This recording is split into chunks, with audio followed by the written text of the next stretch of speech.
Welcome back to Riddell's War Chest. We're in the glossary and we're doing the T's. And T is for transitional forms. Transitional forms, a term courtesy of evolutionary theory. The so-called paleontological evidence upon which Darwin's theories on the tree of life rest, and without which they are mere speculations, an admission he himself made. However, the fact remains that no such incontestable forms have ever been discovered, and variations of features within species do not represent genetic evolution either. Totally new genetic information has been shown to be absolutely impossible. It is merely genetic specialization through genetic building that achieves a variation, not to be confused with evolution, something that no secular biology class ever points out to their students. For the whole world lies in the grip of the evil one who has blinded their minds. Reference 1 John 5:19. T is also, number 2, transgender ambivalence. Transgender ambivalence. Dysmorphia, often caused by body dysmorphia and body temperament mismatch. Motherly moralless compassion and childhood imagination with peer fades becomes a toxic combination. Mother's over-functioning narcissistic compassion finds fulfillment in fulfilling a child's imagination or self-rejection and perceived solution to their problems. Jealousy, comparison, instability, social rejection, role model rejection, etc., etc.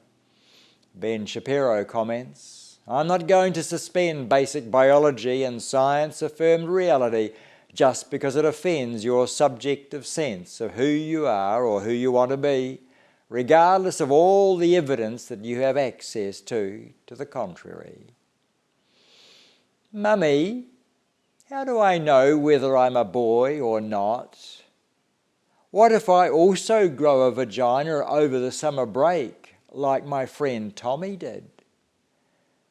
Such comments by a 7-year-old heralds the total disorientation that is now rampant in Western schools due to the abandonment of reality by professors, by teachers, by doctors and by parents, all people who should know better.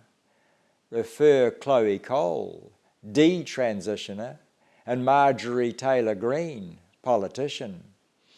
Author, feminist and cultural commentator Camilla Paglia calls it the current transgender mania and describes the actions of early medical and surgical intervention as child abuse. The explosion of gender identities is a recurring sign of cultural collapse throughout the history of civilization. Check the YouTube interview, Gravitan. T is for transphobic and homophobic. Are we all to be labelled phobic by the brick-throwing mob just because we hold to a different view? For example, that we dare to believe that a biological man is a man and a biological woman is a woman, and that the vast majority of same-sex attracted people testify to dysfunctional childhoods, emotional bruising, or nurture deprivation in formative years and/or premature same-sex erotic introduction to puberty. Who's the true phobic here, if not those who try to bully and intimidate any who hold an opinion that gender dysphoria or same-sex attraction is a mental maladjustment? Disagreement should not invoke hatred or inciting to violence. Those of a different persuasion should not expect to be insulted and shouted down to the cries of hate speech in a civilized society. And what response should we make? Bibliophobe? Heteronormative phobe? Christophobe? Are you a morality/modesty phobic? Reasonable debate phobic? A name-slinging debate will do nothing to advance the cause of enlightenment.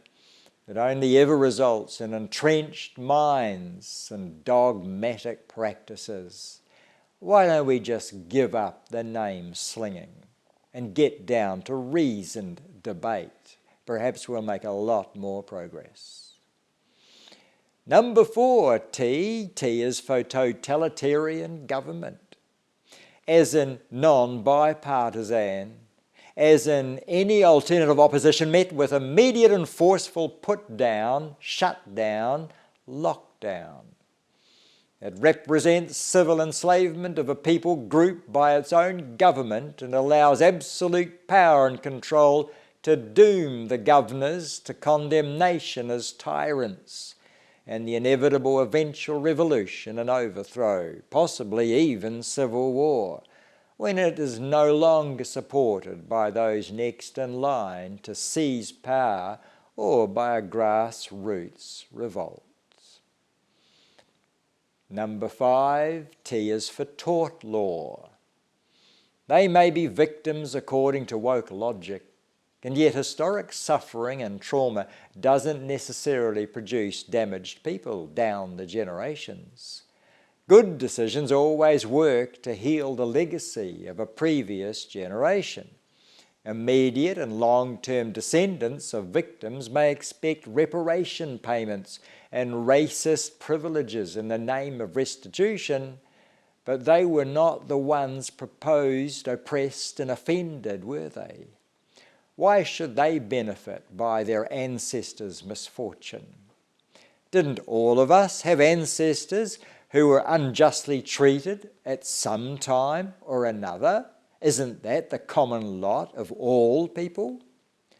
This kind of faulty logic serves to perpetuate injustice rather than to end it, based on the impossibility of knowing just who are the winners and how their ancestors' spoilings should now be taken from the descendants and dispersed amongst the descendants of the losers.